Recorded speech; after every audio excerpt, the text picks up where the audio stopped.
Hello guys, good morning, শুভ সকাল। কেমন আছো তোমরা সবাই? আশা করি খুব খুব ভালো আছো। আমাদের ভালোবাসে আমিও কিন্তু ভীষণ ভীষণ ভালো আছি। তো সকাল সকাল আরও একটি ভিডিও নিয়ে তোমাদের সামনে চলে এসেছি। আশা করছি ভিডিওটা শেষ পর্যন্ত দেখো, খুব খুব ভালো লাগবে। মায়ের বাড়িতে আছি বন্ধুরা, পেট ভরে মন ভরে ঘুমিয়ে নিলাম। উঠতে তো মন চাইছিলই না, তবুও বাধ্য হয়ে উঠতে হলো ছেলেটার জন্য। কারণ ও এখানে এলেই খুব সকাল সকাল ঘুম থেকে উঠে যায়। কারণ কি, এই যে ছাগল মুরগি এদের সাথে খেলা করবে, ওই কারণে ওর মনে হয় রাত্রে ঘুমই হয় না। সকাল 6টা বাজতে না বাজতেই উঠে যাবে, ব্যাস তারপর থেকে যুদ্ধ শুরু। এবার সারা দিন চলবে। দুপুরে ঘুমাতে বললে তোর মাথা গরম হয়ে যায়। আর এখানে দেখো ছাগলগুলো বদমাইশি করছিল আর খাচ্ছিল। তো ওদেরকে দেখে না আমি একটু ভিডিও করছিলাম যে ওরা কেমন করে খায় আর কীভাবে দুষ্টুমি করে। তো পরে ভাবলাম এইভাবে ক্যামেরাটা না ধরে আমি এক জায়গায় ফোনটাকে সেট করে রাখি। দেখো ওইটা কেমন ওইটাকে মারছে, দেখেছো কতটা দুষ্টু। আর ও বোকার মতো খাচ্ছে, আর ও খাচ্ছে আবার সাথে ওকে মারছে। তো তারপর আমি এখানে ক্যামেরাটা সেট করে ওদিকে চলে গেলাম। ওমা একটু পর দেখি এই দুষ্টু বাচ্চাটা ঠিক ফোন দেখে এগিয়ে এসে ফোনটাকে চাটাচাটি করছে। দেখতে পেলে তোমরা বন্ধুরা কতটা দুষ্টু? তো তারপর দেখো সকালে ব্রেকফাস্ট নিয়ে এখানে বসে পড়েছি। যেহেতু কালকের অনেক ভাত তরকারি সব বেঁচে গেছিলো, তো সেগুলো নিয়ে আমরা সকালে খেতে বসে পড়েছি। এখানে দেখো পনির আলু সয়াবিনের তরকারি, ডাল, বেগুন ভাজা, সেই শাকের তরকারিটা সমস্ত কিছু রয়েছে। ব্যাস এখানে তো তোজবাবু খেতে বসে গেছে, আর আমিও কিন্তু খেতে বসে পড়ছি, সাথে আমার বাবাও। আর এখানে তোজবাবু মাথায় দেখো কী সব পরে ঘুরে বেড়াচ্ছে। এই দিয়াবাড়ি এলে না এই সমস্ত করে। ওর আদি মামা মানে আমার ভাই কিনে দিয়েছে, সেইটা মাথায় নিয়ে ভাত খাচ্ছে। তো তারপর খাওয়া দাওয়ার পর অনেকটা টাইম পর আমরা চলে এসেছি বাজারে। কারণ কি, কালকের পরের দিন আমার মাম্মামের জন্মদিন, তো সেই কারণে ওর জন্য কিছু গিফট নেব। তো তাই দোকানে চলে এসেছি। আর যেহেতু মায়েদেরও নিমন্ত্রণ আছে, তাই মাও এখানে কিছু গিফট নেবে মাম্মামের জন্য। তো তারপর দেখো আমাদের একটা ডল পছন্দ হয়েছে।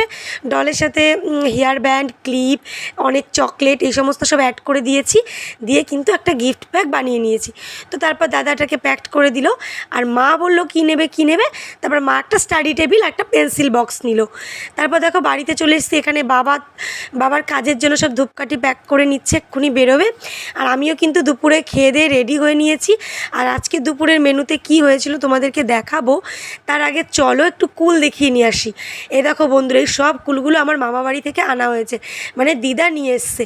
তো মা আচার বানাবে বলে এখানে রোদ্দুরে দিয়ে রেখেছে। দেখেছো তো কত কুল। তো কুল দেখে কি আর লোভ সামলানো যায়? ফটাকসে একটা কুল তুলে নিলাম। তারপরে যেহেতু টলমলো কুল, আমার এই টলমলো কুল খেতে কিন্তু খুব ভালো লাগে। কাঁচা কুল মাখা খেতে আর এই টলমলো কুল এমনিই ভালো লাগে। তো দেখতেই পাচ্ছ আমি কিন্তু একদম রেডি হয়ে গেছি। আর আজকে কি রান্না হচ্ছে চলো দেখাই। তার জন্য দেখো এইখানে আদা, রসুন, পেঁয়াজ, টমেটো সব কাটা হয়ে গেছে। দুপুরে কিন্তু আমার খাওয়া হয়ে গেছে।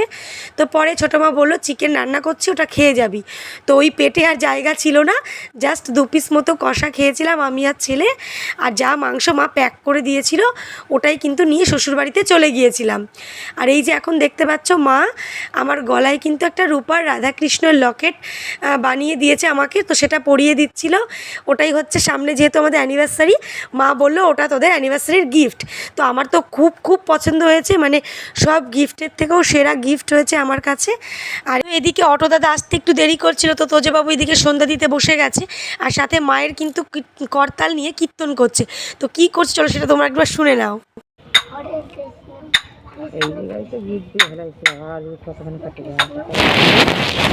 আমি ঠিক করে দিলাম কিন্তু তাও।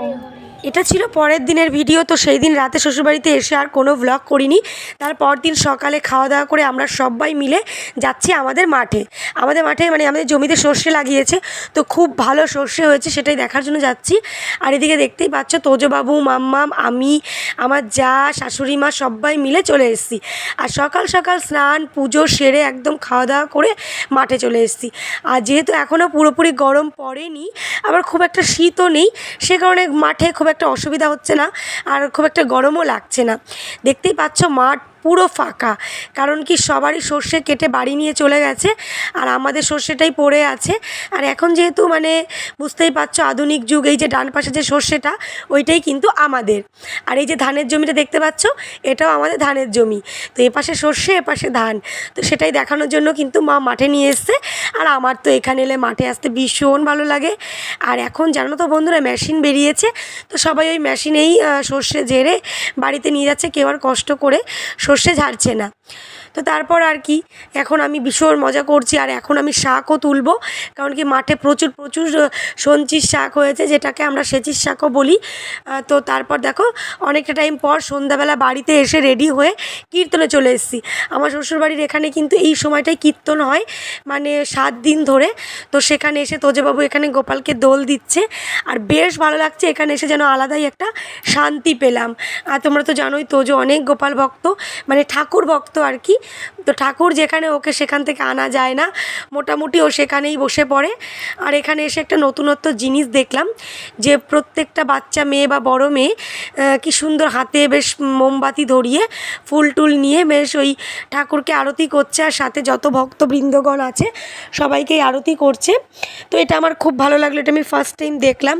আর বন্ধুরা, আমার ঠান্ডায় প্রচণ্ড গলা ব্যথা, গলাটা বসে গেছে অনেকটা দিন, প্রায় 15 দিন হয়ে গেছে এই ভিডিওটা। তো শরীর খারাপের জন্য এডিট করতে পারছি না, সময় পাচ্ছি না। তো আজও কিন্তু গলার অবস্থা ভালো নয়, তবুও আমি বাধ্য হয়ে ভয়েস দিচ্ছি। তোমরা একটু মানিয়ে গুছিয়ে নিও বন্ধুরা। চলো বন্ধুরা, আজকের এই কীর্তন দেখি আমি আমার ভিডিওটা শেষ করছি। তোমরা সবাই খুব ভালো থেকো। হরে কৃষ্ণ বন্ধুরা, রাধে রাধে।